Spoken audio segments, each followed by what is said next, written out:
ይቅረተኝ ያድናል ኢየሱስ ይታደጋል። ጦንቃዩ ይሞታል። ጦንቃይ የሚሄዱ ያምታል። ናጉለን በሰው ይዘምራል። ወንጌል ያሸንፋል። ወንጌል ሕይወት ነው። ጦንቃዩ ይሞታል። ከዛ በኋላ ሞተኞቹ ደጋሞቹ ለጌታ ይሽጋሉ። ይህም በምሉ ከሆነ በስታን ይለቅማሉ ነው ያለኝ ጌታ። በስታን ይለቅማሉ።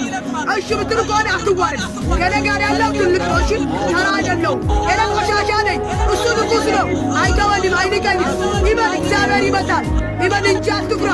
ጠላትን ጠላት ውረድ። የምንላ ይመርጋበር የሚበድል ይጸልይ። የምረግም ይምረግ። የኪዳን ልጅ ነኝ። ተራ አይደለህም። የአብ ልጅ ነኝ። ኢየሱስ ጀግና ነው። አለቃ ነው። የማይተው የማይንቅ ስለ ሰው ወጣት የሞተው የተሰቀለው ፍቅሩ በመስቀል ያሳየው ሰው ልጅ እወዳለሁ ካለ ሚስቱን ትሁን ወንድም ይሁን እናትም ትሁን እማ ብለው በከባድ ያስታውቃሉ። ክርስቶስ ግን በመስቀል ላይ ያስታወቀው ስለ ሰው ወጣት የተቸገለው ስለ ሰው ወጣት የሞተው አይተው ከእናትና ከአባት ይበልጣል። ይበል በትዕግስት በመከራ የሚጸና የተባረከ የሚያመሰግን እግዚአብሔር ሰው ሻሉ